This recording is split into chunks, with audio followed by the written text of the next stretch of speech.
সুপ্রিয় অনার্স চতুর্থ বর্ষ ইংরেজি এর শিক্ষার্থীবৃন্দ, আশা করি তোমরা সকলে ভালো আছো। আজ আমি 20th সেঞ্চুরি পোয়েট্রি এর ব্রিফ কোশ্চেন নিয়ে আলোচনা করব। আমি 2017 থেকে 2019 এর ব্রিফ কোশ্চেনগুলো নিয়ে আলোচনা করব। প্রথম প্রশ্ন, in which year did the historical Easter rising take place? ঐতিহাসিক ইস্টার রাইজিং বা ঐতিহাসিক ইস্টার আন্দোলন কোন সালে সংঘটিত হয়েছিল? Easter rising took place in 1916। Easter rising সংঘটিত হয়েছিল 1916 সালে এবং এটার উপর ভিত্তি করে ডব্লিউ.বি. ইয়েটস এর একটা কবিতা রয়েছে, ইস্টার 1916। হোয়াট ইজ স্পিরিটাস মুন্ডি? স্পিরিটাস মুন্ডি কি?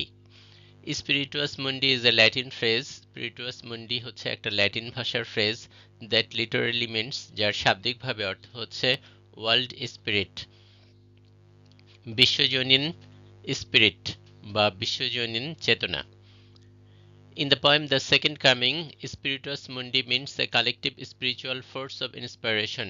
ডব্লিউ.বি. ইয়েটসের কবিতা দ্য সেকেন্ড কামিং এ স্পিরিটাস মুন্ডি শব্দটা এসেছে, সেখানে এর অর্থ হচ্ছে কালেকটিভ মানে সামগ্রিক, স্পিরিচুয়াল আত্মিক, ফোর্স শক্তি, অব ইন্সপিরেশন সামগ্রিক আত্মিক যে শক্তি এটা আমাদেরকে অনুপ্রেরণা দিয়ে থাকে। What is the significance of gyre in the second coming? The second coming কবিতায় যে জায়ার রয়েছে, লাটিম রয়েছে, এটার কি তাৎপর্য রয়েছে?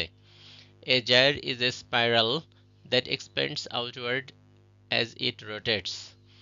জায়ার হচ্ছে একটা স্পাইরাল, জায়ার হচ্ছে একটা প্যাঁচানো জিনিস, দ্যাট এক্সপ্যান্ডস যেটা সম্প্রসারিত হয়, আউটওয়ার্ড বাইরের দিকে, অ্যাজ ইট রোটেটস এটা যতই ঘুরতে থাকে, একটা লাটিম যতই ঘুরতে থাকে বাহিরের দিকে সম্প্রসারিত হতে থাকে এর ক্ষেত্র।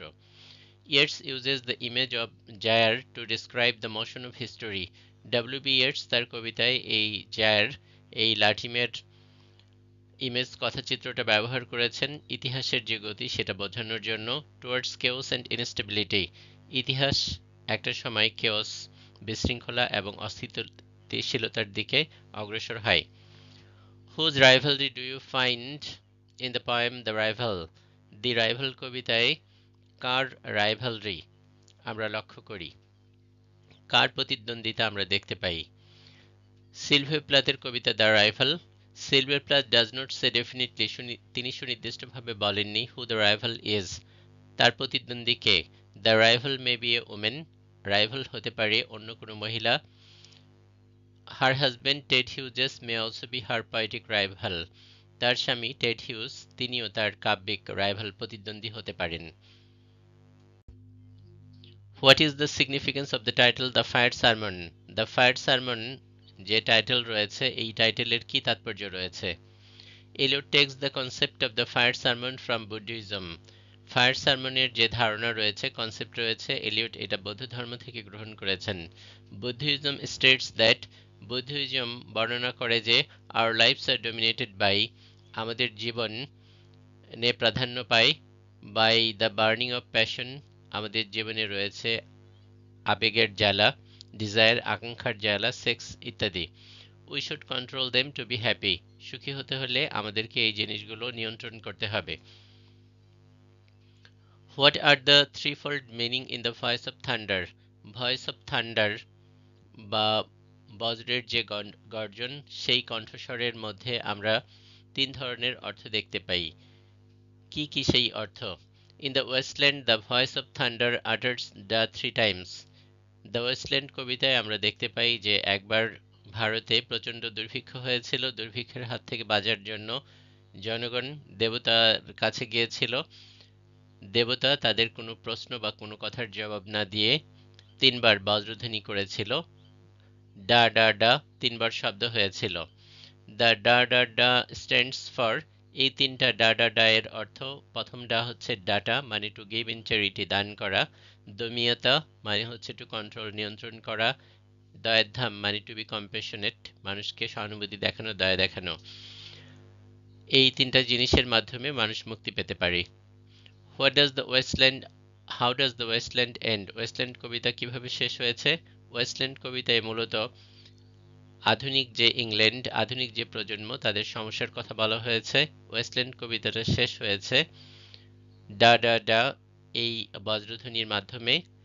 আর এই বজ্রধ্বনির অর্থ হচ্ছে আধুনিক যে ওয়েস্টল্যান্ড রয়েছে, পতিতভূমি রয়েছে, সেখান থেকে মুক্তি পাওয়ার জন্য আমাদেরকে দান করতে হবে, নিয়ন্ত্রণ করতে হবে এবং দয়া দেখাতে হবে। Why does the poet want to go to Innisfree? কবি কেন ইনিসফ্রিতে যেতে চান? The poet wants to escape from the busy city life. কবি শহরের ব্যস্ত জীবন থেকে পালাতে চান। He wants to live in peace. তিনি শান্তিতে থাকতে চান। So he wants to go to Innisfree. তাই তিনি ইনিসফ্রি দ্বীপে যেতে চান। Which city is called the unreal city? কোন শহরকে অবাস্তব শহর বলা হয়েছে? লন্ডন শহরকে অবাস্তব শহর বলা হয়েছে দ্য ওয়েস্টল্যান্ড কবিতায়। What are the major themes of the Westland? Wasteland কবিতার মূল বিষয়বস্তু কি কি? The basic theme of the Westland is the disillusionment of the post-war generation. Wasteland কবিতার মূল বিষয়বস্তু হচ্ছে যুদ্ধ পরবর্তী যুগের মানুষের ডিসইলিউশনমেন্ট মানে হতাশা। The major themes in the poems are এই কবিতার মূল বিষয়বস্তু হচ্ছে সেক্সুয়াল পারভার্সন, ব্যাপকভাবে সেক্স ছড়িয়ে পড়া, লস অফ ফেইথ, ধর্মীয় বিশ্বাস হানি, অ্যান্ড মোরাল ভ্যালু এবং নৈতিক মূল্যবোধ হারিয়ে যাওয়া, ল্যাক অফ হিউম্যান রিলেশনশিপ মানবীয় সম্পর্ক অভাব, পলিটিক্স অ্যান্ড ওয়ার যুদ্ধ এবং রাজনীতি। What does the falconer symbolize? Falconer কিসের প্রতীক? The falcon is the bird, falcon হচ্ছে পাখি। The falconer is its human master, আর ফ্যালকনা হচ্ছে এই বাজ পাখির মানবীয় প্রভু। The falconer in the second coming কবিতায় ফ্যালকনার বলতে বোঝানো হয়েছে generally thought to represent Christ, এখানে যীশু খ্রিস্টকে বলা হয়েছে। আসলে কিছু মানুষ ফ্যালকন বাজ পাখি পালে, বাজ পাখির মালিক বাজ পাখিকে যেভাবে নির্দেশ দেয় বাজ পাখি সেভাবেই চলে, কিন্তু কখনো যদি বাজ পাখির সাথে তার মালিকের সম্পর্ক নষ্ট হয়ে যায় তখন বাজ পাখিকে আর নিয়ন্ত্রণ করা যায় না। এই কবিতায় সাধারণ মানুষকে বাজ পাখি এবং যীশুখ্রিস্টকে বাজ পাখির নিয়ন্ত্রক বলা হয়েছে। What is interior monologue? Interior monologue কি? আমরা জানি মনোলগ হচ্ছে কনভারসেশন উইথ দ্য সেলফ, নিজের সাথে নিজে কথা বলা, আর ইন্টেরিয়র মানে ভেতরের বা অন্তরের। The interior monologue is a narrative technique. Interior monologue এটা বর্ণনার একটা টেকনিক বা কৌশল। থ্রু দিস টেকনিক, এই টেকনিকের মাধ্যমে দ্য অথর এক্সিবিটস, লেখক প্রদর্শন করেন দ্য থটস, চিন্তাগুলো passing through the mind of the protagonist, মূল যে চরিত্র তার মনের মধ্যে দিয়ে কোন চিন্তা খেলে যাচ্ছে সেটা প্রকাশ করা হয়। It consists of inner speech, interior মনোলগের মধ্যে থাকে ইনার স্পিচ বা অন্তর্নিহিত বক্তব্য বা ভেতরের বক্তব্য, or conversation in one's mind অথবা নিজের মনে মনে কথোপকথন। What do you understand by the second coming? Second coming বলতে কি বোঝানো হয়েছে? It's means that the present world is falling apart. W B. Yeats মনে করেন যে বর্তমান যে পৃথিবী, যে সভ্যতা, এটা ভেঙে আলাদা হয়ে যাচ্ছে। And a new ominous reality, এবং একটা নতুন অশুভ বাস্তবতা ইজ গোয়িং টু এমার্জ, অভ্যুদয় ঘটছে, আগমন ঘটছে। A new civilization is approaching, নতুন একটা সভ্যতা আসছে, এই নতুন সভ্যতার দ্বারাই ডব্লিউ.বি. ইয়েটস সেকেন্ড কামিং বলেছেন। What is the central theme of the poem the rival? The rival কবিতার মূল বিষয়বস্তু কি? The rival presents two figures, rival কবিতায় আমরা দুইটা আকৃতি, দুইটা ব্যক্তিকে খেয়াল করি। মেবি টু লেডিস, হতে পারে এই যে দুইজন প্রতিদ্বন্দ্বী, দুইটা মহিলা, অর টু আদার ইন্ডিভিজুয়ালস, অথবা হতে পারে দুজন অন্য কোনো ব্যক্তি। They are at war with each other, আমরা জানি রাইভাল মানে প্রতিদ্বন্দ্বী, মানে তারা একে অন্যের সাথে যুদ্ধ করছে। Because they plan to attain the same thing, কারণ তারা একই জিনিস অর্জন করতে চাচ্ছে। Who is the Phoenician sailor? Phoenician sailor কে? ফিনিশিয়ান একটা জায়গার নাম, একটা অঞ্চলের নাম। The drowned Phoenician sailor Phlebas, ডুবে মারা গিয়েছিল যে ফিনিশিয়ান সেলর যার নাম ছিল Phlebas, appears in the tarot card of the fortune teller madam Sosostris. The Wasteland কবিতায় আমরা ম্যাডাম সসস্টিসকে দেখতে পাই, যিনি হচ্ছেন একজন ভাগ্যের গণক। তার কাছে অনেকগুলো কার্ড রয়েছে যেগুলোকে ট্যারোট কার্ড বলা হয়। এই কার্ডের উল্টা পাশে বেশ কিছু ছবি রয়েছে। একটা কার্ডের উপরে ড্রাউন্ড ফিনিশিয়ান সেলরের ছবি রয়েছে। The drowned Phoenician sailor relates to the English myth. এই যে ড্রাউন্ড, ডুবে যাওয়া ফিনিশিয়ান নাবিক, এই গল্পটা বর্ণনা করা রয়েছে ইংল্যান্ডের মিথ, পৌরাণিক কাহিনীতে, অব দ্য ফিশার কিং। এটা ফিশার কিং এর কাহিনীর সাথে সম্পর্কিত। Whose wound causes the land to stop producing new life. সেখানে গল্পে বলা হয়েছে যে ফিশার কিং তিনি আহত হয়েছেন, তার ক্ষত হয়েছে, আর ক্ষতের কারণে তিনি যে দেশে বসবাস করেন সেই দেশে নতুন প্রাণের জন্ম নিচ্ছে না। What is Ganges? গ্যাঞ্জেস কি? The Ganges is a mighty river of India. Ganges হচ্ছে ইন্ডিয়ার একটা শক্তিশালী নদী, যাকে গঙ্গাও বলা হয়। What does terrible beauty refer to? Terrible beauty বলতে কি বোঝানো হয়েছে? In 1916, the battle for independence between Ireland and England took place. 1916 সালে আয়ারল্যান্ড এবং ইংল্যান্ডের মধ্যে স্বাধীনতার যুদ্ধ হয়েছিল। Many Irish patriots died in the battle. এই যুদ্ধে অনেক আয়ারল্যান্ডের দেশপ্রেমী মারা গিয়েছিল। By dying for the country, দেশের জন্য মারা গিয়ে, the martyred freedom fighters, শহীদ এই মুক্তিযোদ্ধারা, have become great, তারা বিখ্যাত হয়েছে এবং নোবেল, মহৎ হয়েছে। So a terrible beauty is born, তাই একটা ভয়ঙ্কর সৌন্দর্যের জন্ম হয়েছে।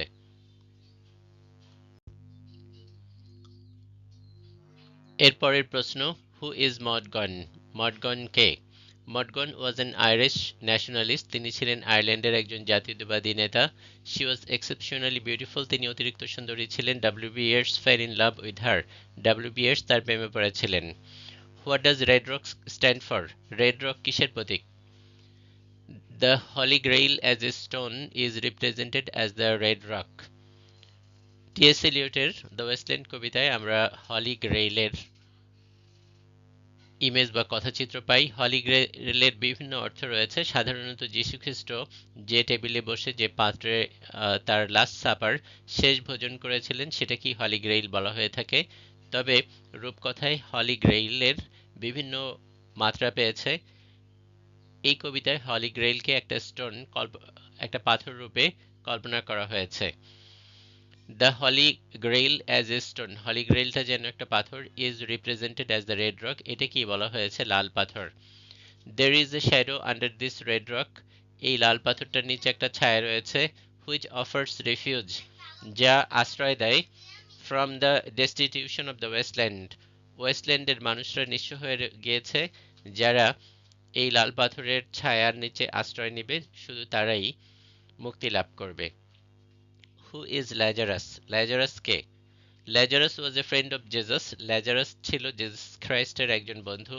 Jesus raised him from death, মৃত্যুর পরেও জেসাস তাকে জীবিত করেছিলেন। So he represents a person returning from death, তাই ল্যাজারাস বলতে আমরা এমন ব্যক্তিকে বোঝাই যে মৃত্যুর দেশ থেকে ফিরে এসেছে। What does eternal footman imply in love song? Love song কবিতায় ইটার্নাল ফুটম্যান কাকে বলা হয়েছে?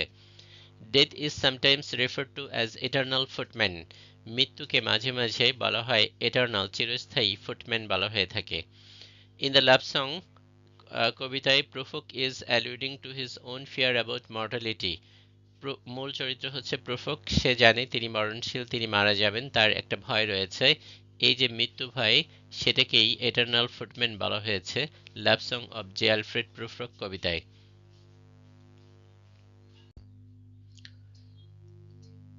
পরের প্রশ্ন, what does black symbolize in crossing the water? Crossing the water কবিতায় ব্ল্যাক কিসের প্রতীক? সিলভিও প্লাথের একটা কবিতা, black symbolizes something ominous, black হচ্ছে অশুভ কোনো কিছুর প্রতীক। দ্য অ্যাটমসফিয়ার ইন্ডিকেটস, এই কবিতার যে পরিবেশ, পরিবেশটা নির্দেশ করছে the poet's cynical attitude of to life, কবির জীবনের প্রতি যে মনোভাব, মনোভাবটা হচ্ছে ব্যঙ্গ বা বিদ্রূপে ভরা, এবং মৃত্যুর প্রতি তার মনোভাবও ব্যঙ্গ বিদ্রূপে ভরা। এই কারণে তিনি ব্ল্যাক ব্যবহার করেছেন। What is Easter 1916 about? Easter 1916 কবিতাটা কি সম্পর্কে? ইট কমেমোরেটস, এখানে স্মৃতিচারণ করা হয়েছে শ্রদ্ধার সাথে the martyrs of Easter rising, Easter আন্দোলনে যারা মারা গিয়েছিল সে সমস্ত শহীদদের। Easter rising was an insurrection, Easter rising ছিল একটা আন্দোলন against the British government, British সরকারের বিরুদ্ধে আয়ারল্যান্ডে, যেটা হয়েছিল 1916 সালে। On what occasion was poem in October written? কোন উপলক্ষে পয়েম ইন অক্টোবর লেখা হয়েছিল? The poem is celebration on the poet's 30th birthday. এই কবিতাটা হচ্ছে কবির ডিলান টমাসের 30তম জন্মদিনের উদযাপন। On a soft October morning, তিনি তার জন্মদিন উদযাপন করেছিলেন কোমল একটা অক্টোবর সকালে। The poem is an ecstatic reflection, এই কবিতায় খুবই উল্লসিতভাবে বর্ণনা করা হয়েছে, আলোকপাত করা হয়েছে অন দ্য ডে, এই দিনটার উপরে।